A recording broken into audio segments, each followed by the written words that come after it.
हर विद्यार्थियों और उन चिलगोजों का भी हार्दिक स्वागत करते हैं जो कक्षा 12 साइंस वर्ग में अध्ययनरत हैं और आगामी 2026 की बोर्ड परीक्षा में शामिल होने जा रहे हैं।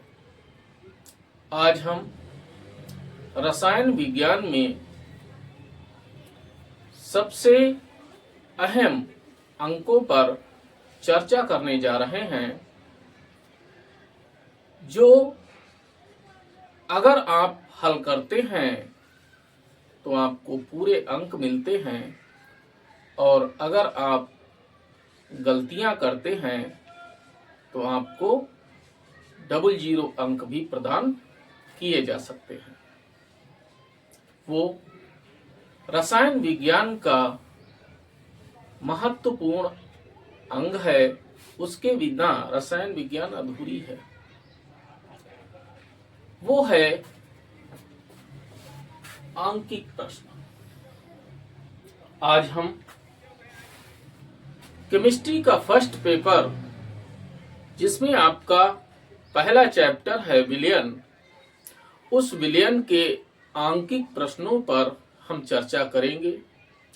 यहाँ पर हम उन्हीं प्रश्नों को लेकर आए हैं जो 2026 की बोर्ड परीक्षा की दृष्टि में महत्वपूर्ण हैं, आ सकते हैं।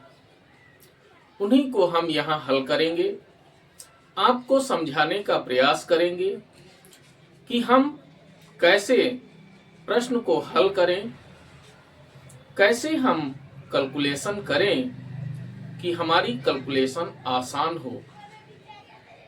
तो आइए भैया, हम अपने प्रश्न पर चलते हैं। पहला प्रश्न है, 2.5 ग्राम एथेनोइक अम्ल को 75 ग्राम बेंजीन में घोला गया। एथेनोइक अम्ल की सांद्रता, पहला पार्ट्स पर मिलियन में आप बताइए, दूसरा मोल अंश के रूप में बताइए, तीसरा द्रव्यमान प्रतिशतता के रूप में बताइए और चौथा है मोललता के रूप में आपको बताना है। बात भैया समझ गए? तो आइए कैसे हल करें इसको। हल, एथेनोइक अम्ल को बेंजीन में घोला गया तो एथेनोइक अम्ल विलेय हुआ और बेंजीन विलायक हुआ। समझ में आई बात भैया? तो एक इधर लिख लीजिए एथेनोइक अम्ल,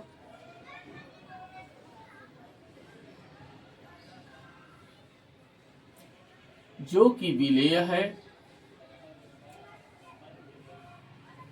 दूसरे इधर लिख लीजिए बेंजीन, जो विलायक है।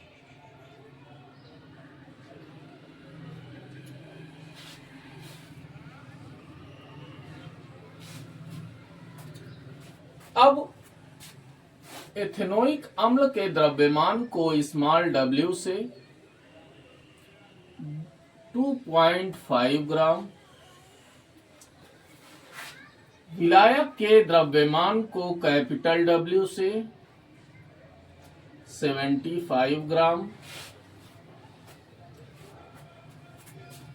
इतनी बात भैया समझ गए? अब हम एथेनोइक अम्ल का अणुभार ज्ञात कर लेते हैं, या आणविक द्रव्यमान कुछ कह लीजिए, जिसे हमने स्मॉल m से प्रकट किया। एथेनोइक अम्ल का सूत्र आपको पता होना चाहिए, CH3COOH। ये एथेनोइक अम्ल का अणुसूत्र होता है। निकाल लीजिए इसका अणुभार। तो 12 दूनी 24, 2 कार्बन है तो 24 हो गया, प्लस 4 हाइड्रोजन है तो 4, 2 ऑक्सीजन है तो 16 दूनी 32, बराबर, इनको जोड़ लीजिए, 4 4 8 2 10 का सिफर हासिल 1, 3 1 4, 4 2 6, 60 आ गया। बेंजीन का भी निकाल लीजिए आणविक द्रव्यमान। समझ में आई बात? तो चलो हमने इसको M1 मान लिया, ठीक है, और इसको कैपिटल M से हम प्रकट कर रहे हैं क्योंकि दोनों के अणुभारों की जरूरत पड़ेगी। इसको हमने M2 मान लिया, ठीक है। फिर लगाने को आप किसी भी विधि से लगा लीजिए, तरीका आपका गलत नहीं होना चाहिए। बेंजीन का अणुसूत्र C6H6 बराबर बार छंग 72 प्लस 6 बराबर हो गया 78। बात भैया समझ गए? अब हमको चूंकि मोल अंश भी निकालना है तो इसके मोलों की संख्या निकाल लीजिए। हमने स्मॉल n से प्रकट किया, ये मोलों की संख्या है, ठीक है। तो ये हो गया W बटा M1 बराबर 2.5 बटा 60,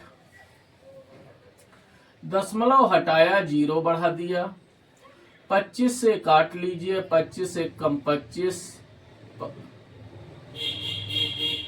दूना 50 और 25 दूना 50 और 25 तिया 75 और 25 चक्कू 100। तो ये आ गया आपका 1/24। कितना समझ गए? इसके मोलों की संख्या निकाल लीजिए। इसे हमने कैपिटल N से प्रकट कर लिया, तो ये हो गया W बटा M2 75 बटा 78। समझ में आई बात? देखो 3 से ये भैया कट रहा है तो 3 से इसको काट लीजिए। 3 दूना 6, 3 पचे 15, 3 दूना 6, 3 छक 18। ये आ गया तुम्हारा 25 बटा 26। बात समझ गए? अब हम शुरुआत करते हैं। सबसे पहला पार्ट्स पर मिलियन, जिसे इंग्लिश में पीपीएम भी कहा जाता है। तो पीपीएम बराबर क्या होता है? ऐसे लिखा जाता है, ठीक है। पीपीएम बराबर क्या होता है? विलेय का द्रव्यमान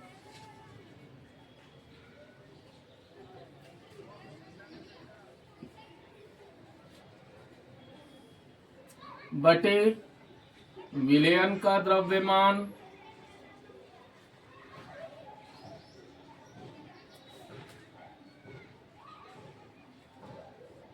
गुणा 10 की पावर 6 बराबर विलेय का द्रव्यमान 2.5 गुणा 10 की पावर 6 बटा विलयन का द्रव्यमान। तो विलेय और विलायक दोनों के द्रव्यमानों को जोड़ दीजिए, तो 2.5 और प्लस 75। बात भैया समझ गए?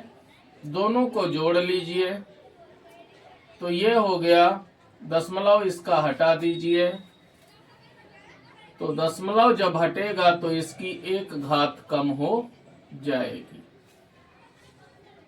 बटा 75 में 2 जोड़ दिया 77.5 हो गया। दशमलव नीचे फिर हटा दीजिए, ऊपर 10 लिख दीजिए,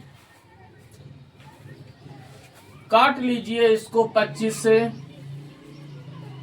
25 से कम 25, 25 से नीचे काट दीजिए, 25 दूना 50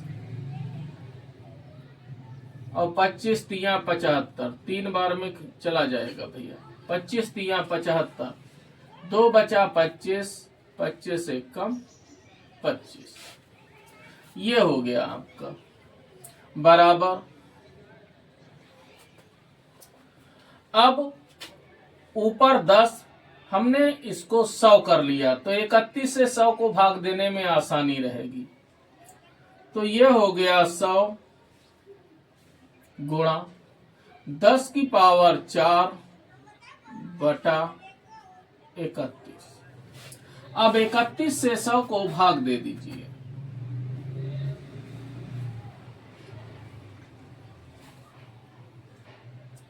तीन बार ले जाइए, 93 हो गया। 7 बचा, दशमलव लगाया, 0 बढ़ा दिया, 2 बार 62 हो गया। 8 बचा, 0 बढ़ाया, फिर 2 बार गया, फिर 62 हो गया। फिर घटा दीजिए, 10 से 2 गया 8, 7 से 6 गया 1, फिर 0 बढ़ा लिया। समझ में आई बात? 5 बार ले जाइए, ठीक है। तो 5 एक कम 5 और 5 दिया 15। फिर घटा लीजिए, 10 से 5 गया 5, ठीक। अब यहाँ पे 17 रह गया, 17 से 15 गया 2, 0 बढ़ा लिया, 250 हो गया, लगभग 8 बार जाएगा। तो ये आपका मान आया 3.2258 इंटू 10⁴। समझ में आई बात? अब बराबर भैया दशमलव के बाद आप चौथा अंक देख रहे हैं 8, 5 से ज्यादा है, इससे पहले वाले में जोड़ दिया तो ये हो गया 6, ठीक। तो हमने इसको 3.226 इंटू 10⁴। समझ में आई बात? तो ये निकल के आ गई सांद्रता आपकी पीपीएम में। एक आंसर तुम्हारा ये हो गया, यानी पीपीएम में सांद्रण निकल के आ गया।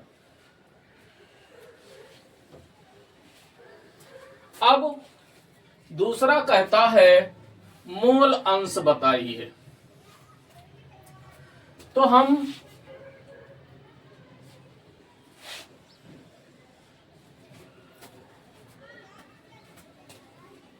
दूसरा पार्ट इसका हल कर रहे हैं, ठीक है।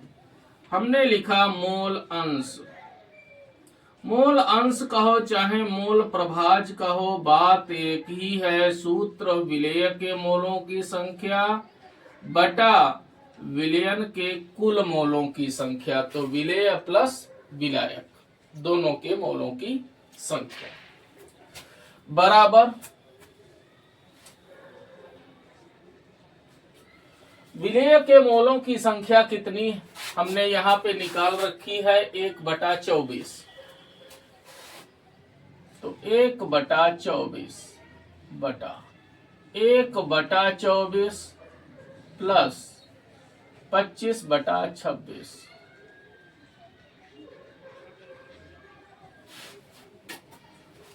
बात भैया समझ गए? अब इसके हर बराबर कर लीजिए, तो 24 और 26 का लासा निकाल लीजिए। 2 से 12 13, ठीक।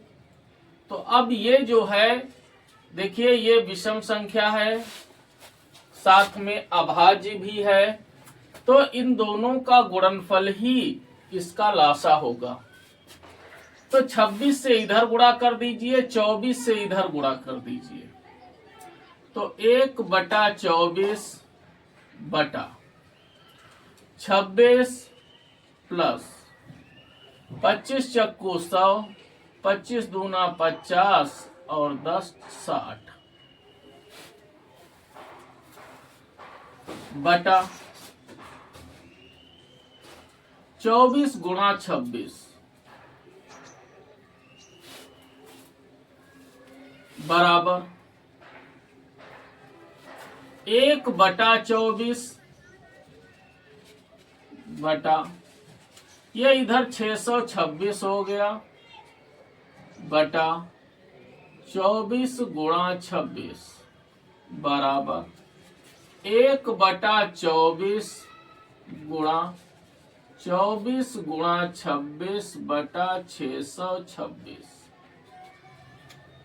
काट लीजिए, 24 से 24 कट गया, 2 से काट लीजिए 13 आ गया, 2 से इसको काटा 2 तिया 6, 2 एकम 2, 2 तिया 6, तो ये निकल के आ गया तुम्हारा 13/313। आप ऐसे भी लिख देंगे तो भी आपका सही माना जाएगा। आप चाहें तो 313 से 13 को भाग दे दीजिए, ठीक है। तो हमने ऐसे ही इसको लिख दिया, ये आ गया तुम्हारा मोल अंश।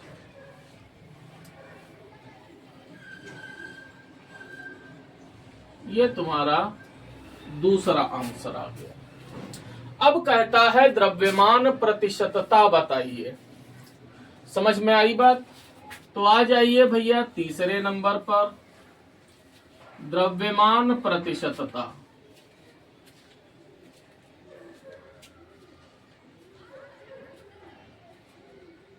बराबर क्या होता है? विलेय का द्रव्यमान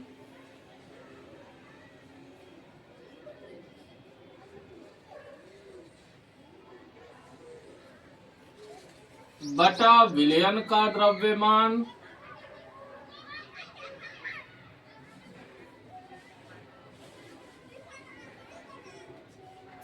गुणा 100।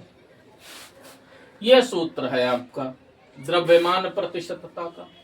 तो विलेय का द्रव्यमान है 2.5 बटा 2.5 प्लस 75 गुणा 100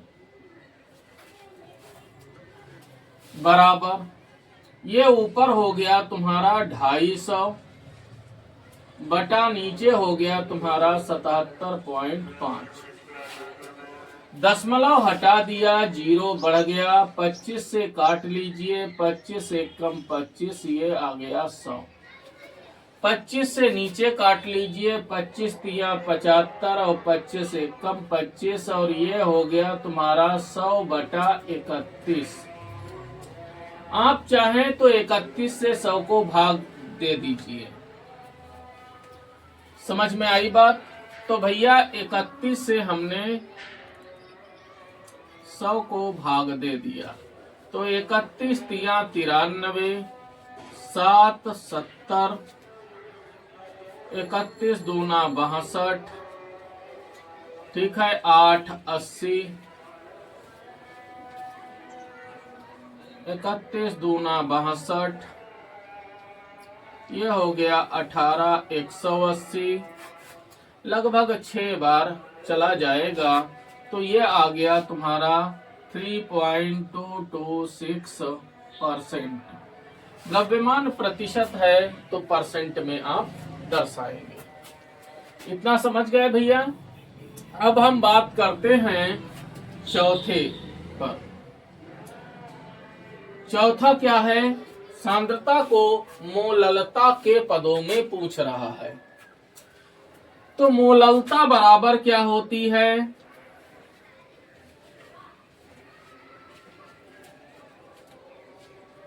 मोललता बराबर n बटा या n गुणा 1000 बटा कैपिटल W।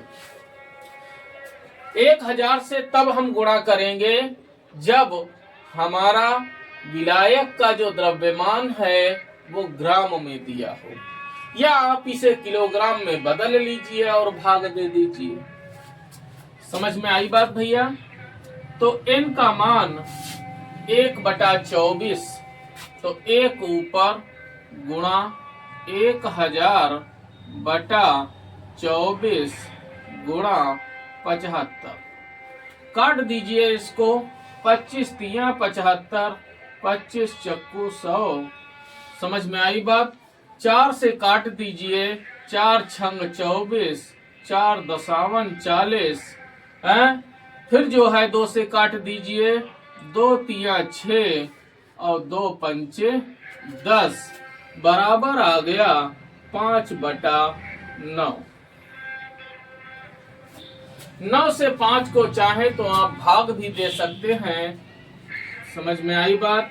तो 0.9 पचे 45, 9 पचे 45, 9 पचे 45, 9 पचे 45 बराबर 0.556। समझ में आई बात? ये हो गया मोल प्रति किलोग्राम। देखो यूनिट भी बेटा आप लिखेंगे साथ में, ये याद रखिए, अंक तब आपको पूरे मिलेंगे। बात भैया समझ गए? तो ये हो गया आपका पूरा सवाल। ठीक है, ये सवाल 2 नंबर में भी पूछा जाता है, 3 नंबर में भी पूछा जाता है। ये आपका कंप्लीट हो गया। समझ में आई बात भैया? खूब ध्यान से आप देख लीजिए।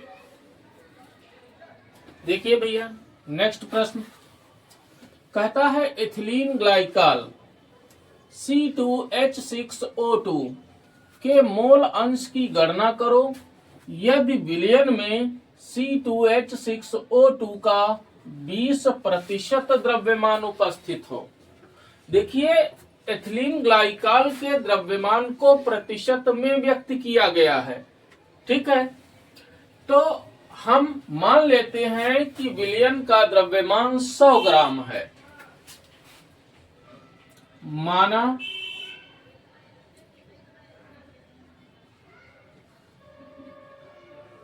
विलयन का द्रव्यमान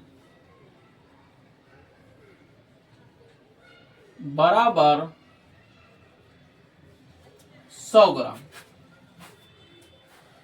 ठीक है, तो एथिलीन ग्लाइकॉल का विलयन है, विलयन का 20% एथिलीन ग्लाइकॉल है, तो बचा कितना? 80%।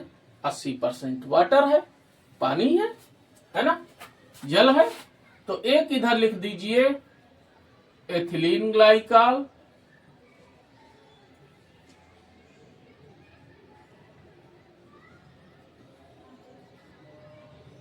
ये क्या है? विलेय है। दूसरे इधर जल है, ये विलायक है। बात भैया समझ गए? अब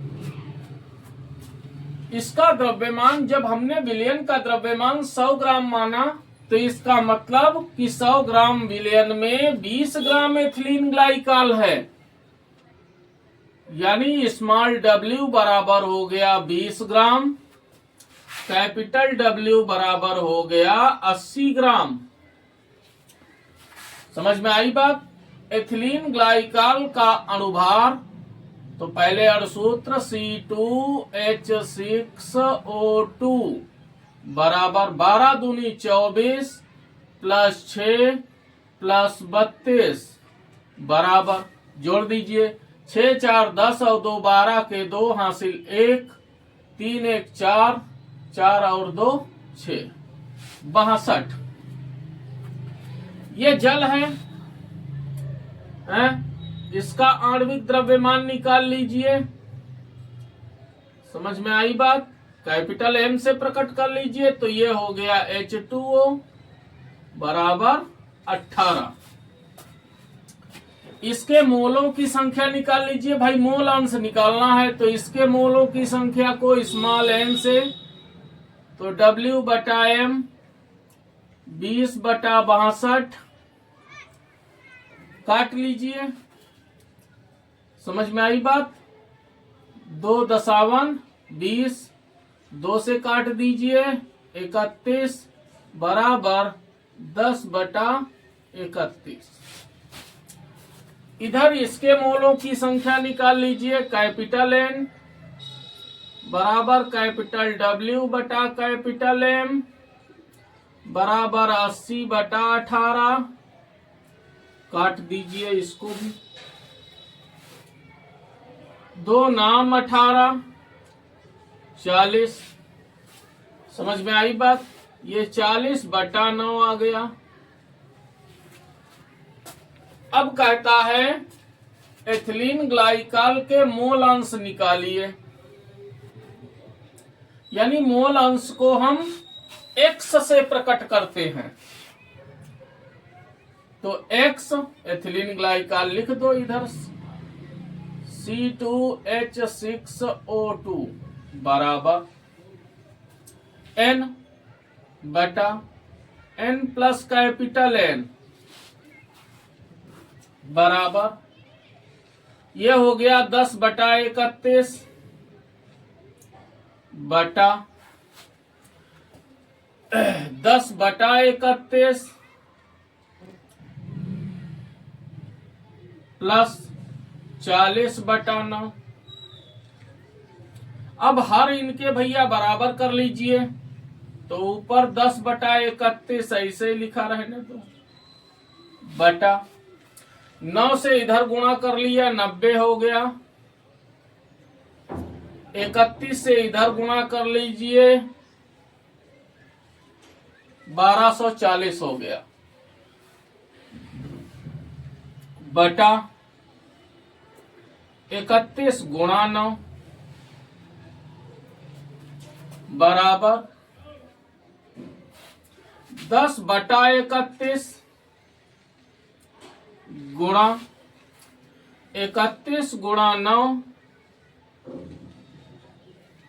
बटा इन दोनों को जोड़ लीजिए 0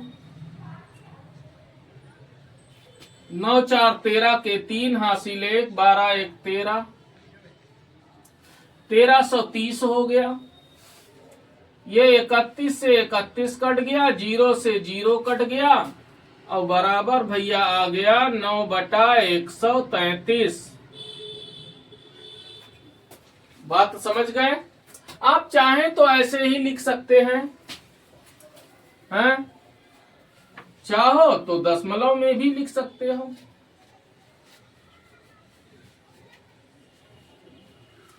बराबर 9 बटा 133। चाहो तो 133 से 9 को भाग दे दीजिए। तो भैया क्या भाग जा रहा नहीं ना, दशमलव लगा दीजिए, 0 बढ़ा दीजिए, अब भी नहीं, फिर 0 बढ़ाया, फिर 0 बढ़ाया। ठीक है। अब 13 का पहाड़ा 90 में पढ़ लीजिए। तो 13 एकम 13, 13 दूनी 26, 13 तिया 39, 13 चक्कू 52, 13 पचे 65, 13 छंग 78 और 13 सती 91। ज्यादा हो रहा है ना, 90 है तो 13 छंग 6 बार ले जाइए। समझ में आई बात? तो 13 छंग 78 तो बचा 12। सॉरी भैया, 6 से इसमें गुणा कर दीजिए। 6 तिया 18 के 8 हासिल लगा 1, 13 छंग 78 और 1 79। ठीक। अब 10 से 8 घटा दीजिए, 2 बचा। 9 से 9 गया 0, 8 से 7 गया 1, 102। ठीक है। फिर 0 बढ़ा दीजिए। अब 13 का पहाड़ा 102 में पढ़ लीजिए। तो 13 सती 91 और 13 8 104। तो 13 सती 91 7 बार ले जाइए। तो 7 तिया 21 का 1 हासिल 2, 7 तिया 21 2 23 के 3 हासिल 2, 7 एकम 7 2 9। घटा दीजिए भैया, 10 से 1 गया 9। ठीक है। अब इधर 11 हो गया, 11 से 3 गए 8, इधर 9, 9 से 9 गया 0, 89 बचा, फिर 0 बढ़ा लीजिए, ठीक है। तो 13 छंग 78, फिर इतना हो जाएगा। तो आप इसे जो है 0.06 और 7 की जगह पे आप 8 लिख सकते हैं। बात भैया समझ गए? ये हो गया आंसर। और मोल अंश या मोल प्रभाज का कोई भी मात्रक नहीं होता है। बात समझ में आई? अब इसमें जैसे मान लीजिए जल का भी तुमसे पूछता, तो ये जो मान है, ये वाला मान या ये वाला मान 1 से घटा दीजिए।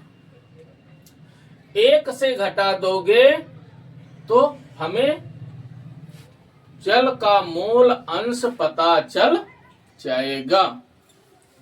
बात भैया समझ गए अच्छे से?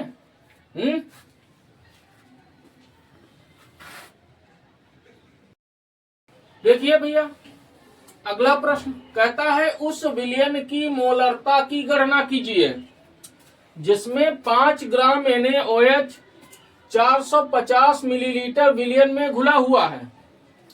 ठीक है, आइए कैसे हम हल करें। NaOH का द्रव्यमान कितना है? 5 ग्राम है, यानी NaOH का द्रव्यमान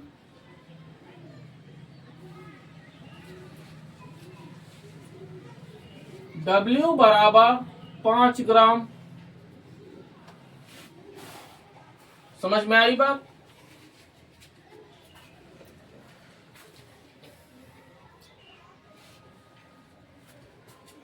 अब विलयन का आयतन, तो इसका पहले आणविक द्रव्यमान निकाल लो, क्योंकि मोलरता पूछ रहा है तो आपको NaOH के मोलों की संख्या तुम्हें निकालनी पड़ेगी। तो NaOH का आणविक द्रव्यमान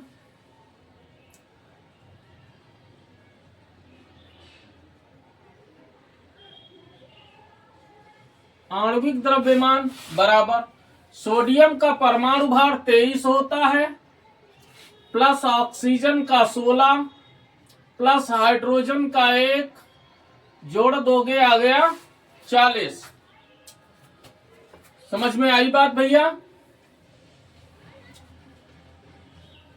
अब देखो, इसको लगाने के 2 तरीके हैं, हम आपको दोनों तरीके बताएंगे।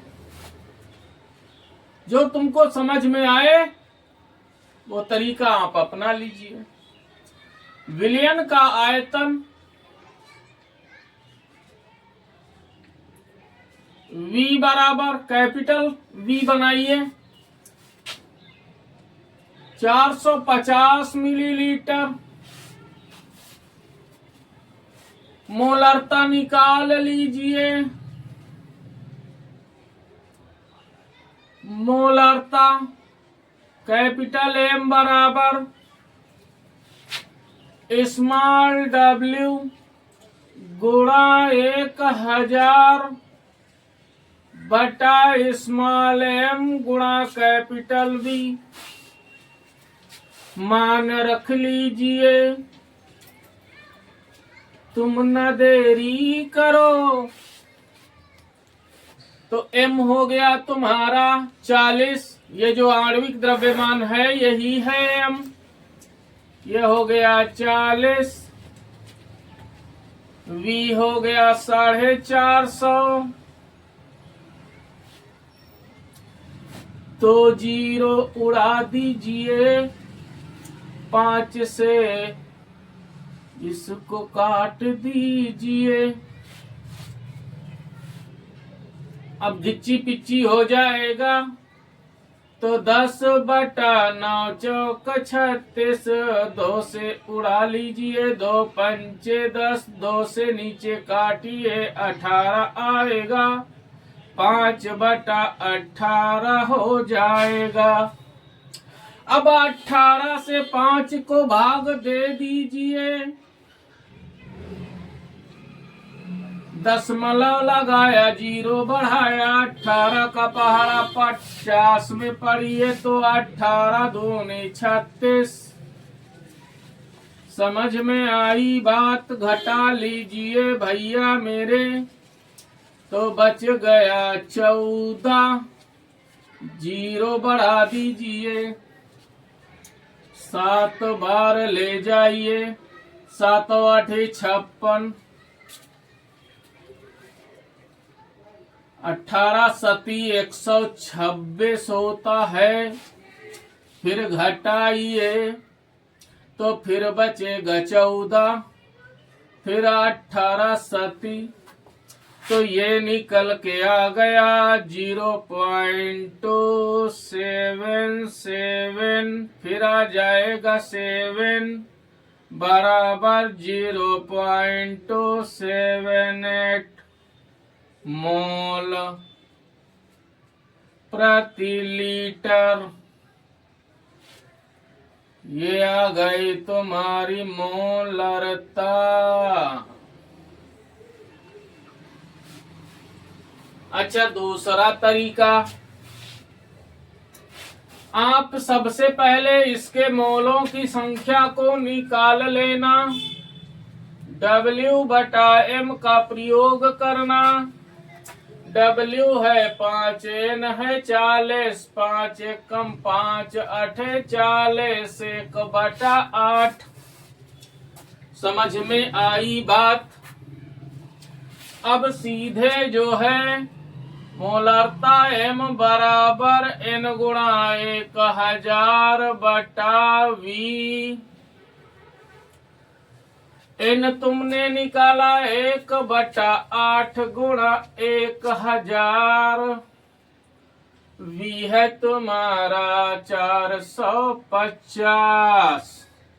ये कट गया, 5 9 45 और 5 से काटा 20 और 4 से काटा, 4 दूनी 8, 4 5 20, आ गया 5/18।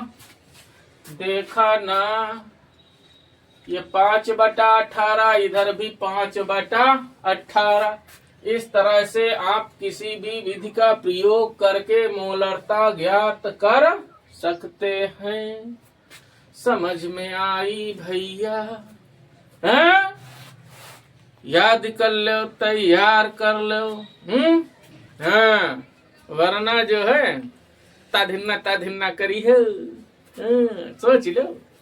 हाँ, और विशेषकर छात्रों के लिए, हाँ, छात्रों के लिए तो भैया जो है मेहनत अनिवार्य ही है। छात्राओं के लिए डिस्काउंट रहता है, वो हमारी भैया भारत सरकार डिस्काउंट है दे रखी है, लेकिन आपके लिए कोई डिस्काउंट नहीं है। समझ में आई बात भैया? फुल लेबर, पूरा परिश्रम करिए, अपनी पूरी क्षमता का प्रयोग करिए, खूब मेहनत करिए, अच्छे अंक अर्जित करिए, और ज्ञान के धनी बनिए। तब तक के लिए धन्यवाद। अगले वीडियो में पुनः मिलते हैं। Watch and wait.